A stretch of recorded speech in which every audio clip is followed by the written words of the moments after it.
Assalamualaikum warahmatullahi wabarakatuh. Om Swastiastu. Salam kebajikan, nama budaya, salam sejahtera bagi kita semua. Menunggu pacar sambil menyelam, kita tunggu di dermaga. Jika ada yang mengucapkan salam, harap dijawab dengan lantang dan bertenaga. Halo sahabat Urindo, selamat pagi. Perkenalkan saya Cliff Cakrawala Basya Putra, mahasiswa Urindo angkatan tahun 2023 kelas 38G. Ya, seperti yang terlihat di layar, pada saat ini saya sedang memakai baju proyek atau yang biasanya disebut sebagai baju coverall. Dan pada saat ini saya sedang berdiri di salah satu kapal yang menempel di lapangan minyak di lokasi yang cukup jauh dan hanya membutuhkan 6 jam perjalanan laut menuju ke sini. Berdasarkan data BPJS Ketenagakerjaan, pada tahun 2022 didapati yaitu pada tahun 2019 terdapat sebanyak 210.789 tenaga kerja yang mengalami penyakit akibat kerja. Lalu tahun berikutnya pada tahun 2020 didapati angka sebanyak 221.740 tenaga kerja yang mendapati penyakit akibat kerja. Dan tahun berikutnya pada tahun 2022 lebih meningkat lagi sebanyak 234.340 orang tenaga kerja yang mendapat penyakit akibat kerja. Dan pada kesempatan kali ini izinkan saya untuk memaparkan salah satu program kesehatan yang dijalankan di lokasi kerja yang cukup penting dilaksanakan bagi tenaga kerja yang berada di lokasi, yaitu pemeriksaan kesehatan. Apa saja sih pemeriksaan kesehatan ini? Ayo kita bahas. Sebagai tenaga medis yang ditugaskan oleh Rumah Sakit Pertamina Cirebon, tentu saja kami harus mensupport program-program yang diadakan oleh Departemen HSSE atau Health, Safety, Security, and Environment. Hal ini diperlukan untuk menjaga budaya K3, yaitu kesehatan dan keselamatan kerja. Dalam hal ini, salah satu program yang kami adakan yaitu adanya pemeriksaan kesehatan. Nah, sebagai latar belakang, perlu diketahui bahwa seorang tenaga kerja pasti akan terpapar dengan potensi-potensi bahaya yang ada di tempat kerjanya, yang sewaktu-waktu dapat mengganggu kesehatannya.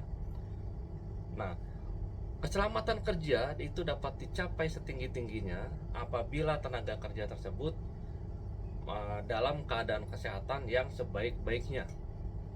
Dan apabila terjadi gangguan kesehatan pada tenaga kerja tersebut, tentu saja tenaga kerja tersebut akan mengalami penurunan produktivitas kerja. Misalnya dengan adanya gangguan kerja atau konsentrasi kerja yang menurun, atau juga motivasi kerja yang menurun, bahkan juga terjadi absenteisme yang meningkat, atau dia akan mengambil cuti akibat penyakitnya, atau dia juga bisa kehilangan waktu kerja. Belum lagi dengan adanya biaya-biaya yang diperlukan untuk pengobatan dan perawatannya. Bagi perusahaan itu sendiri tentu saja akan mengakibatkan kualitas dan kuantitas produksi yang menurun. Gangguan kesehatan tenaga kerja yang mungkin terjadi itu dapat kita minimalisir atau bisa kita cegah dengan adanya program pemeriksaan kesehatan kerja ini. Ada beberapa jenis pemeriksaan kesehatan. Yang pertama yaitu pemeriksaan kesehatan awal atau pemeriksaan kesehatan sebelum dia masuk ke lokasi kerja tersebut.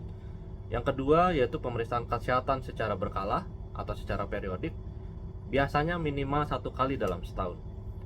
Yang ketiga yaitu pemeriksaan kesehatan secara khusus. Yang keempat yaitu pemeriksaan kesehatan purna bakti atau ketika dia akan memasuki masa pensiun. Baik, pemeriksaan kesehatan awal. Apa sih yang dimaksud dengan pemeriksaan kesehatan awal ini? Yaitu pemeriksaan kesehatan yang dilakukan oleh tim dokter untuk memeriksa kesehatan bagi tenaga kerja yang akan masuk ke lokasi kerjanya yang baru. Sebagai contoh nih, misalnya kita pernah mendengar bahwa pemain sepak bola yang akan pindah klub sepak bola yang baru, tentu dia akan dites medis oleh klub barunya tersebut. Nah, begitu sudah lolos tes medis, baru dia akan masuk ke klub barunya tersebut. Apa sih tujuannya dilakukan pemeriksaan kesehatan awal ini? Tujuannya ialah untuk memeriksa apakah tenaga kerja yang baru ini dalam keadaan sehat atau tidak. Yang kedua, dia tidak mempunyai penyakit menular. Yang ketiga, untuk menentukan apakah dia cocok untuk bidang pekerjaannya yang baru. Nah, yang kedua kita kenal yaitu pemeriksaan kesehatan secara berkala atau secara periodik. Biasanya minimal dilakukan dalam 1 kali dalam setahun.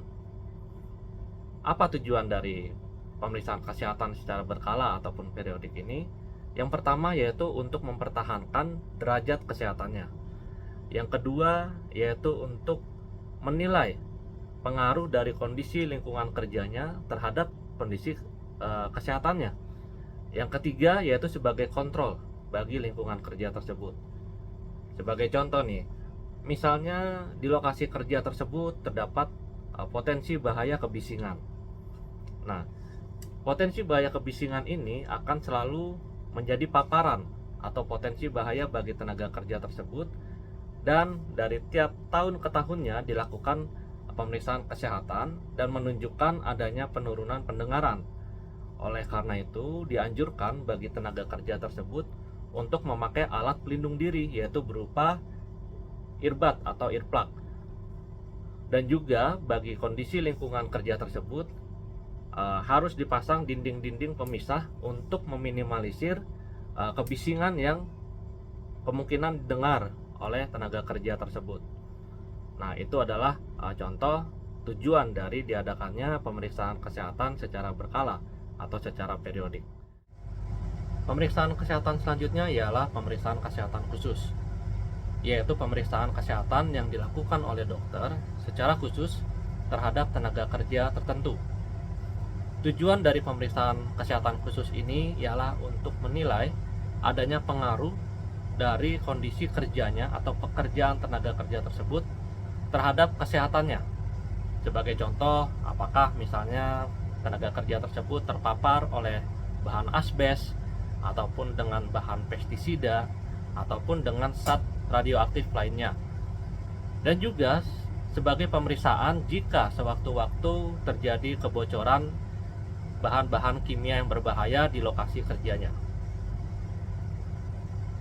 Selanjutnya ialah pemeriksaan kesehatan purna bakti. Nah, pemeriksaan kesehatan purna bakti ini ialah pemeriksaan kesehatan yang dilakukan terhadap tenaga kerja yang akan memasuki masa pensiun. Tujuan dari pemeriksaan kesehatan purna bakti ini adalah untuk menilai status kesehatan tenaga kerja tersebut sebelum dia memasuki masa pensiunnya, dan juga sebagai bahan atau sebagai data bagi tenaga kerja tersebut apabila dalam waktu 3 tahun setelah dia berhenti bekerja, apakah masih terkena penyakit akibat kerja atau tidak. Baiklah Bapak Ibu, demikian penjelasan singkat mengenai program kesehatan, yaitu pemeriksaan kesehatan yang kami jalankan sebagai tenaga medis sebagai salah satu bentuk pelayanan dari Rumah Sakit Pertamina Cirebon. Saya akhiri dengan suatu pepatah, dunia hanya dibagi menjadi 3 waktu. Kemarin yang artinya tidak bisa kita ulangi kembali, dan besok adalah waktu yang belum tentu kita temui, dan hari ini adalah tempat bagi kita untuk menabung amalan kita. Besar harapan saya agar Bapak Ibu tetap dalam keadaan sehat walafiat dan tetap jadikan hari ini untuk menjadi tetap lebih baik daripada hari kemarin. Waalaikumsalam warahmatullahi wabarakatuh. Salam kebajikan, nama budaya, Om Santi Santi Santi Om. Salam sejahtera bagi kita semua. Terima kasih.